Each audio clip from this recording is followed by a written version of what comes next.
स्तरे यस्वै भोक्ता दुग्धं गीतामृतं महा एकं शास्त्रं देवकी पुत्रगीतम्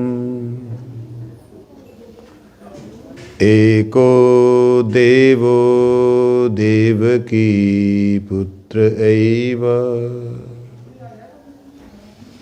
एको मन्तरस्तस्य नामानि यानि कर्मप्येकं तस्य देवस्य सेवा कर्मप्येकं तस्य देवस्य सेवा।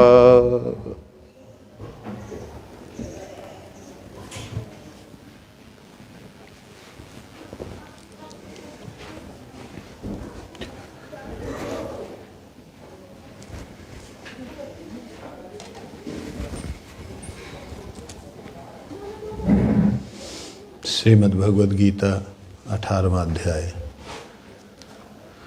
हम लोग श्रवण कर रहे हैं। भगवान जीवों के कल्याण के लिए क्या कह रहे हैं, जिससे कि जीव पुनः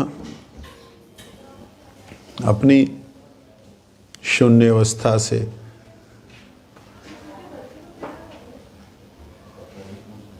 भगवत धाम तक प्रवेश। तो हमने श्रवण किया, मत्त चित्तः सर्वदुर्गाणि मत्प्रसादात् तरिष्यसि अथ चेतत्वम् अहंकारं नाश्रोष्यसि विनक्ष्यसि।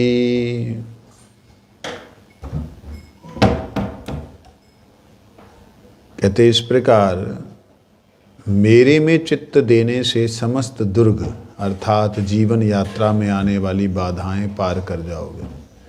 मत चित्तः सर्व दुर्गानि मत प्रसादात् तरिष्यसि। हम लोग जो भी संसार में कार्य करते हैं उसमें हमेशा हर कुछ दिनों में हम लोग एक असमंजस वाली स्थिति में होते हैं, क्या करें, ऐसा करें या ऐसा करें। भगवान कहते मत प्रसादात् तरिष्यति, मेरे कृपा से, मेरे प्रसाद मतलब मेरी कृपा से सर्व दुर्गानी सारे प्रकार की बाधाएं उससे तुम तर जाओगे।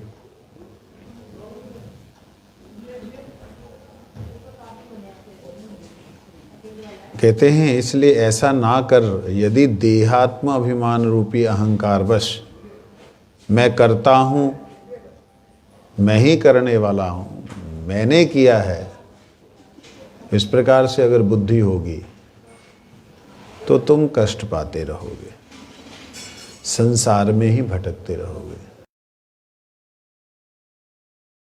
उनके संपूर्ण ब्रह्मांड की जो ऊर्जा है, एक ब्रह्मांड नहीं अनंत ब्रह्मांडों की जो ऊर्जा है, भगवान उस ऊर्जा को नहीं कह रहे कि वापस आ जाओ। मतलब जो सूर्य है वो अपनी किरणों को नहीं बोलता है कि तुम फैलना बंद हो जाओ, लेकिन किरणों से उत्पन्न रखा जाएगा जहाँ जब तक वो अपने आप को अग्नि स्वरूप नहीं कर लेती तब तक इस संसार में किसी ना किसी रूप में बंधी रहेगी, चाहे वो लकड़ी। कि हमें अपने आप का जो ज्ञान है कि मैं जिसका अंश हूँ उसके पास मैंने जाना है, ये भावना हमारी खत्म होने के कारण, समझे। तो इसलिए इस संसार से निकलने का जो भाव है वो क्यों होना चाहिए, भाव निकलने का, ये समझने वाली बात है। क्यों निकले, क्या जरूरत है? इसलिए क्योंकि संसार में आपको सुख नहीं, सुख का आभास मिलता है। आभास जानते हैं? जैसे अभी सूरज की किरणें आई हैं आपके पास, आई नहीं है ना, लेकिन सूरज का आभास है, इसलिए अंधेरा नहीं है। समझे? अंधेरा नहीं होने का मतलब सूरज निकल रहा है। ऐसी है, अगर मान लो किसी ने जल देखा ही ना हो, उसको रोड के ऊपर ऐसे ऐसे छिलछिलाता हुआ जो पानी की तरह दिखाई दे रहा है, मान लो, तो उसको क्या कहेगा वो? अरे ये क्या चमक रहा है, ये क्या चमक रहा है। अगर उसने जल देखा ही नहीं है तो वो रोड को अपनी ही बुद्धि से सोचेगा कि ये कुछ चमकने वाली चीज है। परंतु जिसने जल देखा है उसके दिमाग में सीधा जल ही आएगा और कुछ। इसी प्रकार से इस संसार आभास मात्र है। जिन्होंने सूरज की किरणें देखी हैं वो कहते हैं भैया जो तुम्हारे इस कुएं में दिखलाई दे रहा है इस वक्त, ये तो सूरज नहीं है। जा, वो कहेगा भैया सूरज क्या होता है, उसने देखा ही नहीं। कुएं में पड़ी हुई रिफ्लेक्शन, मतलब रेटिना है, उसके अंदर इतनी ही पावर है कि वो अत्यंत अत्यधिक प्रकाशमान तत्व को नहीं देख सकता। समझे? इसी प्रकार हमारी स्थिति ऐसी हो गई है कि हम बिना अहंकार के कोई कर्म कर नहीं सकते। भक्ति भी करते तो भक्ति में भी अहंकार है। कोई कर्म, अगर कोई भी कर्म करते तो मैंने भगवान को ये समर्पण किया, मैंने ये दे दिया, मैंने ऐसा कर दिया, मैंने वैसा कर दिया। कोई भी सेवा करते हैं बोलते मैं अगर नहीं होता तो जल्दी से सामान ही नहीं रखा जाता, मैं तो झूठ बोल बोल के लोगों को सामान रखवा रहा था, नहीं तो निकलते नहीं 9 बज जाते। उसमें अभिमान हर क्रिया में हमारा दिखाई दे जाता है, जिसके कारण भगवान कहते हैं अथा चेतत्वम अहंकारान नाश्रुष्यसि विनक्ष्यसि। अर्थात यदि तुम चित्त में अहंकार रखोगे तब तुम मेरी बात नहीं सुनोगे। मेरी बात नहीं सुनने से कि मैं युद्ध नहीं करूंगा तो मिथ्या प्रतिज्ञा कहलाने वाले, मिथ्या प्रतिज्ञा करने वाले कहलाओगे, क्योंकि तुम्हारा स्वभाव अवश्य ही युद्ध करवाएगा। तुम बिना युद्ध के रह नहीं सकते हो, तुम्हारा स्वभाव युद्ध कराएगा। यदि तुम मेरी बात नहीं मानते हो, तुम्हें अगर कोई बड़े बड़े ये पर्वत नजर आ रहे हैं, कौन? भीष्म पितामह, द्रोणाचार्य, कर्ण, जहाँ बड़े बड़े जो और योद्धा हैं वो जो तुम्हें दिखलाई दे रहे हैं, कहते हैं वो तुमको जो दिखलाई दे रहे हैं वास्तविकता में उन सब से तो तुम पार हो जाओगे। अहंकार से मेरी बात नहीं मानोगे तो तुम क्या कहलाओगे? मिथ्या प्रतिज्ञा करने वाला। उसको क्या बोलते हैं? अपने प्रॉमिस को तोड़ देता है, क्या बोलते हैं उसको? वचन तोड़ने वाला। तुम ऐसा कहलाओगे। तुम्हारा स्वभाव क्षत्रिय है, तुम अपने लिए नहीं लहे तो दूसरे के लिए युद्ध कर बैठोगे, नहीं रुक पाओगे। इसलिए अहंकार मत करो कि मैं युद्ध नहीं करूंगा। यद अहंकारम आश्रित्य ना योत्स्य इति मन्य से, योत्स्य मतलब होता है युद्ध में उत्साही, युद्ध करने के लिए। नहीं करूंगा, अगर ऐसा कर सोचोगे तो तुम्हारा अहंकार निश्चित ही। मिथ्यैव व्यवसायस्ते, व्यवसायस्ते मतलब तुमने विचार करके जो किया है उसको व्यवसाय कहते हैं। मैंने कल भी बोला था, व्यवसाय का अर्थ याद है आपको? व्यय मतलब खर्चा, व्यवसाय जो खर्चा किया उससे आय हो, वो होता व्यवसाय। व्यव खर्चा, व्यवसाय, व्यवसाय मतलब व्यय करने से जो आय हो उसे व्यवसाय कहते हैं। व्यय हम कर रहे हैं, अपनी आत्मा की ऊर्जा को हम लगा रहे हैं, लेकिन वापस क्या जा रहा है अंदर? नहीं अगर जा रहा है तो ये व्यवसाय मिथ्या हो जाएगा तुम्हारा। जो तुम सोच रहे हो कि मैं नहीं युद्ध करूंगा, तुम ये जो सोच रहे हो मैं नहीं युद्ध करूंगा, मैं ये कर्म नहीं करूंगा, लेकिन तुम करोगे, क्योंकि तुम्हारी स्थिति जो है वो ऐसी नहीं है कि तुम मुक्त हो गए, ऐसा नहीं ये बात। टीका में कहते हैं श्री विश्वनाथ चक्रवर्ती ठाकुर जी, ननु क्षत्रियस्य मम युद्धमेव परो धर्मः तत्र बंधुवद पापाद भीत एव प्रवृत्तिम निच्छामिति तत्र सत्र जनमाह यतम यद अहमिति प्रकृति स्वभाव अधुनत्वम मद्वचनम न मान्यसि यदा तु महावीरस्य तव स्वाभाविको युद्धोत्साहो दुर्वार एव उद्भविष्यति तदा युद्धमान स्वयमेव भीष्मादीन गुरून् हिन्यस्य मया हृष्यसे इति भाव। यदि तुम कहो कि मैं क्षत्रिय हूँ, युद्ध ही मेरा परधर्म है, ठीक है, किंतु इस युद्ध में अनेक पारिवारिक जनों का वध होने के पाप के भय से मैं युद्ध करने को तैयार नहीं हो पा रहा हूं।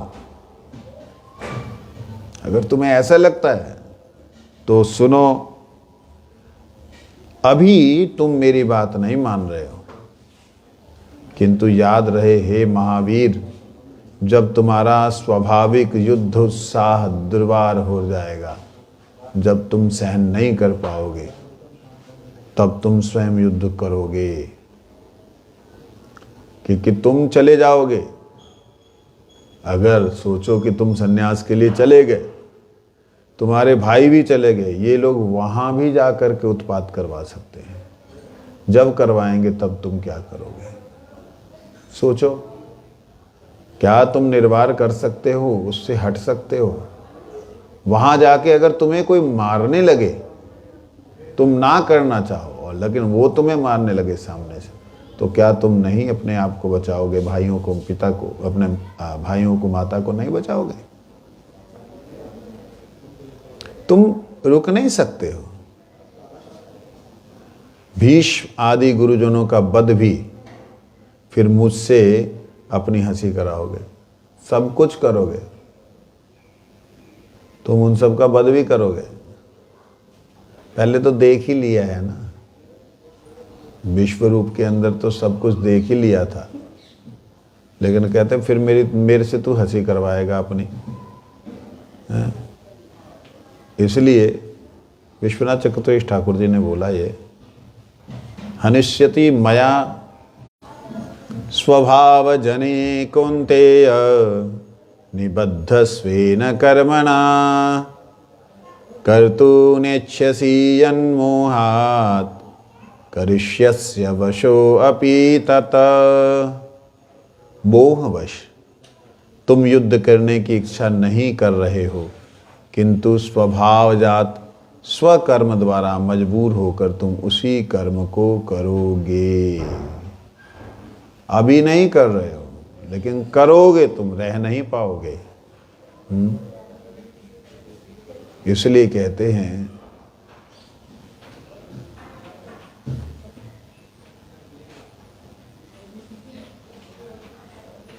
क्षत्रिय स्वभाव के कारण पूर्व संस्कार से उत्पन्न स्वकीय कर्म, शूरता आदि के वशीभूत हुए तुम यंत्रवत युद्ध करोगे, यंत्रवत करोगे।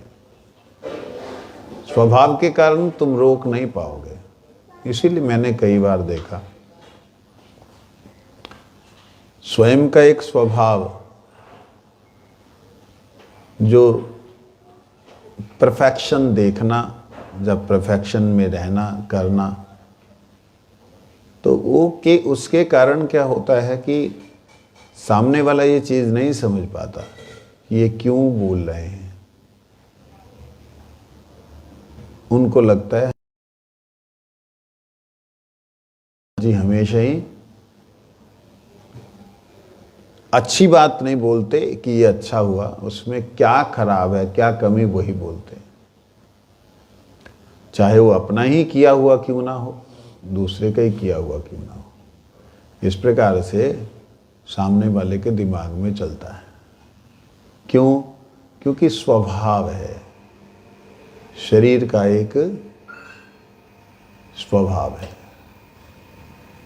वो शरीर का क्या स्वभाव है? अध्ययन, अध्यापन। अध्ययन करना, जो अध्ययन किया है, समझा है, ज्ञान प्राप्त किया, उसको अध्यापन, दूसरे को समझाना। ये एक एक शरीर जहाँ उत्पन्न होता है, उस जगह का, उस जहाँ जन्म हुआ है, उस वंश का एक प्रभाव रहता है। तो कहते तुम्हारा जो आवेश है, वो जब तुम्हें चारों तरफ से बिना मात के घेर के कहते कि यार डर गए, और डर तुम चले जाओगे, तुम्हें पीछे से छोटे छोटे बच्चों को भेज करके किसी भी तरीके से तुम्हें उत्पात कर सकते हैं। डर गए, देख अर्जुन कैसा गांडीवधारी अर्जुन है, अरे मेरे पिता ही इसको हरा देते। इस प्रकार से तुम्हारा मजाक उड़ाते हुए तुम जी ना पाओगे। उस वक्त तुम अपने अपने शस्त्रों को उठाओगे, तुम रुक ही नहीं सकते, करोगे। और उस वक्त जब तुम करोगे युद्ध, तब तुम्हें पता ही नहीं लगेगा तुम कैसे कर रहे, क्योंकि यंत्रवत, यंत्र को नहीं मालूम होता कैसे बजाया जा रहा है। इस प्रकार से अब हृदय में उसके भाव आ रहा है कि मैं क्या करूं। भगवान इतना कुछ दिखलाने के बाद में फाइनली बोल रहे हैं तू उठ, युद्ध कर। अब वो समझ ही नहीं पा रहा है मैं किससे युद्ध करूं। तो भगवान ने उसको एक नया सूत्र दिया। वो सूत्र क्या दिया कि तू जो युद्ध करेगा वो उनकी वृत्तियों से करेगा। उनकी कौन सी वृत्तियां? जो धर्म के विमुख वृत्तियां हैं, उनसे करेगा। कैसे? ईश्वरः सर्वभूतानां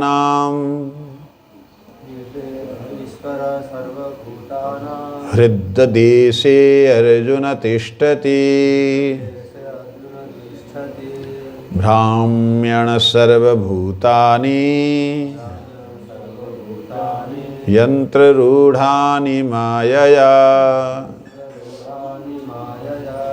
हे अर्जुन, सब प्राणियों के हृदय में परमात्मा रूप से मैं ही विराजित हूं।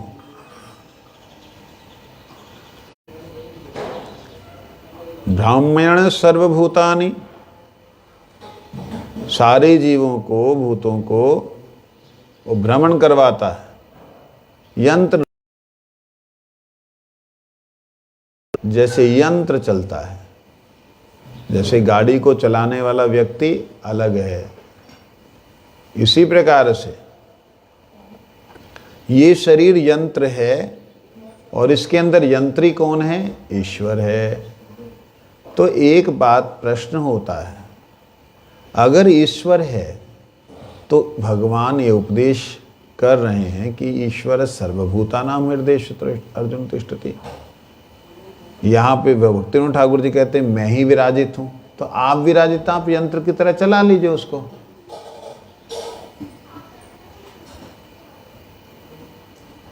आप ही अगर मालिक हैं, विराजित हैं, तो आप चला लीजिए उसको। यहाँ पे थोड़ा सा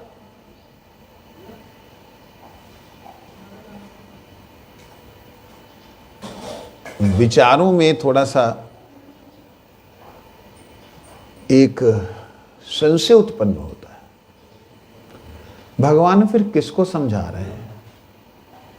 जब अर्जुन नामक जीव को समझा रहे हैं, तो अर्जुन नामक जीव, आत्मा, जो उस शरीर में है जो अर्जुन ने धारण किया हुआ है, अगर वो यंत्र है, यंत्र मतलब गाड़ी, कार, स्कूटर, मोटर, अगर वही है, अगर वो यंत्र है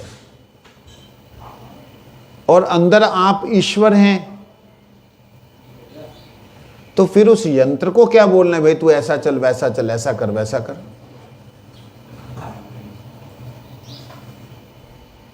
इसका मतलब यहां बोलने का है कि जो ईश्वर अंदर है वो जीव है, वो आत्मा है, उसको भगवान कह रहे हैं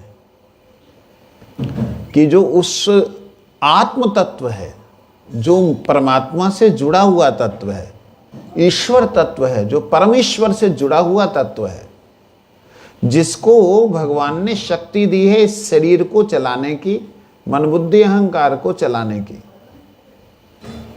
वो कौन है? आत्मा। वो कौन है? ब्रह्म। वो कौन है? ईश्वर। परमात्मा नहीं, पर ब्रह्म नहीं, परमेश्वर नहीं। ये थोड़ा सा परम शब्द से अगर हम युक्त कर देंगे तब इसका निराकरण हो जाएगा। नहीं तो अगर ईश्वर को ही परमेश्वर मान ले तो बेचारा फिर तो बाकी तो सब यंत्र है, रहने दो उसको, बाकी तो यंत्र है, उसका कोई लेना देना ही नहीं है। नहीं समझे? तो इसलिए इसका अर्थ क्या होना चाहिए? बृहदारण्यक उपनिषद में भी ऐसे ही कहा गया है।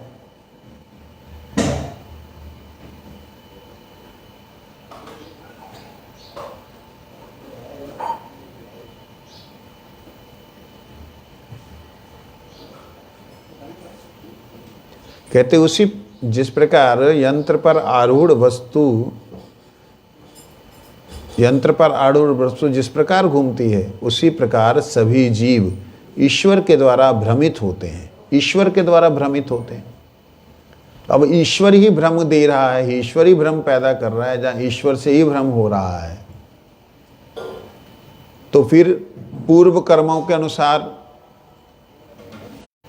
श्री विश्वनाथ चक्रवर्ती ठाकुर जी कहते हैं, श्लोक द्वयेन स्वभाववादिनां मतम मुक्त्वा स पृथ्वीम अंतरो यम यतीति यश्च कश्चन जगत सर्वदृश्यते श्रूयते अपि वा अंतर्बहिश्च ततः सर्वं व्याप्य नारायण स्थितः सर्वभूतानि माया भ्रम विभ्रमयति तद वित्यर्थः यद्वा यंत्ररूढ़ानि शरीररूढ़ान् सर्वजीव निहर नित्यर्थः।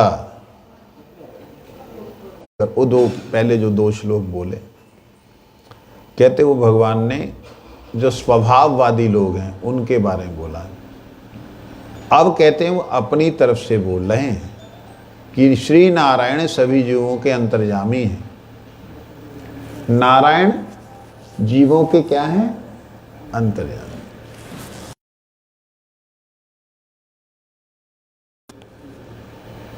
जीवों के अंतर्यामी बोलने का मतलब जितने मोबाइल हैं उन मोबाइल का कनेक्शन कहाँ कहाँ किस किस समय किस किस जगह पर हुआ है, ये बात जो नेटवर्क चलाने वाला ऑपरेटर है, जहाँ जो नेटवर्क चलाने वाली कंपनी है, वो कंपनी उसको पूरी तरह जानती है कि इसने इस समय इस जगह पे क्या, कहाँ पे स्विच ऑन किया, स्विच ऑफ किया, कहाँ पे ऑन करने के बाद में लिंक किया, वो सब कुछ जानती है।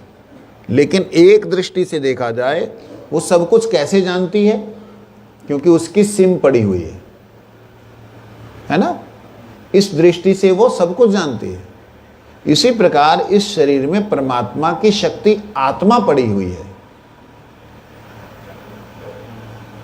इसलिए आत्मा परमात्मा के साथ में संबंध होने के नाते आत्मा जो भी मन बुद्धि अहंकार के द्वारा क्रिया करती है, उस क्रिया के अनुसार उसका जो आगे का फल होना है, जो उसने टाइप करके मैसेज किए, उसका जो रिजल्ट आना है, वो उस कंपनी को पता है। सिम के द्वारा यहाँ तो मनुष्य का फिर क्या रोल रह गया। सिम को चित्त कह लीजिए, समझाने के लिए क्या उदाहरण दे, कोई उदाहरण ही नहीं। सिम को चित्त कह लीजिए, मन बुद्धि अहंकार जो है उसके रैम हो गई। अब आत्मा जो है, जो मनुष्य है, वो उसको चलाता है, कहाँ भेजना है कहाँ नहीं भेजना है, वो चित्त के संस्कारों के द्वारा करता है।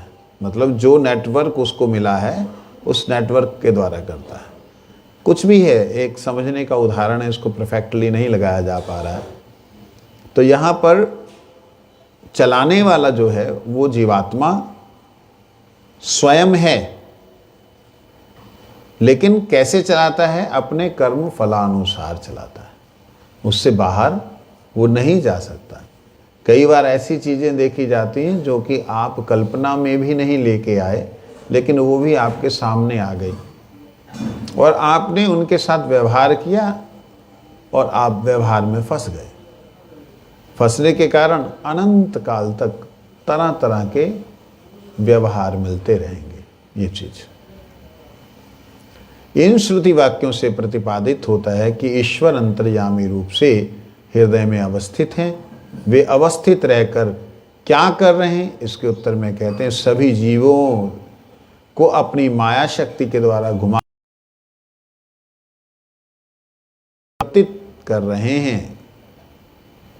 जैसे सूत्र संचार आदि द्वारा यंत्र पर आरूढ़ कठपुतली को सूत्राधार नचाता, उसी प्रकार माया भी सभी जीवों को विशेष भाव से भ्रमण कराती है।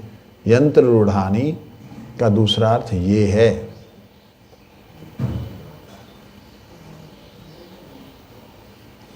शरीर पर आरूढ़ सभी जीवों को उनके स्वभाव अनुसार नचाते हैं।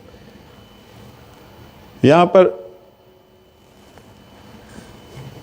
इस श्लोक को मुझे लगता है कि कल को पुनः चिंतन करना चाहिए, तभी अगले श्लोक का सही अर्थ समझ में आएगा।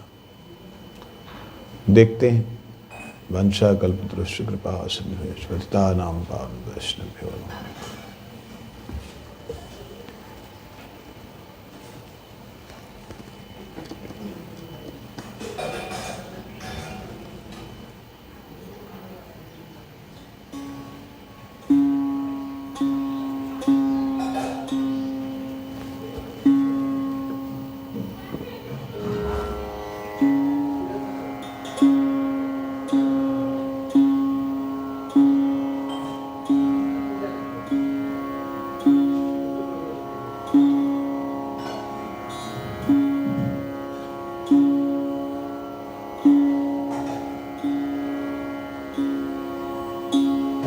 हरि हराय नमः कृष्ण यादवाय नमः यादवाय माधवाय केशवाय नमः गोपाल गोविंद राम श्री मधुसूदन गिरिधारी गोपीनाथ मदन मोहन श्री चैतन्य नित्यानंद श्री अद्वैत सीता हरि गुरु वैष्णव भागवत गीता जय रूप सनातन भट्ट रघुनाथ श्री जीव गोपाल भट्ट दास रघुनाथ ऐछे गोसाई करी चरण बंदन जहाँ ते विघ्न नाश विष्ट पुराण ऐसे गोसाई यार मुहि तरदा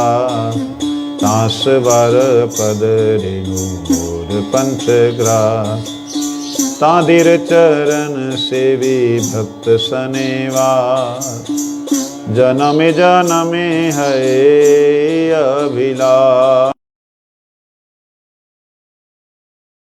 ब्रज कैलावास ब्रजे राधा कृष्ण नित्य लीला करिला प्रकाश। हरि बोल।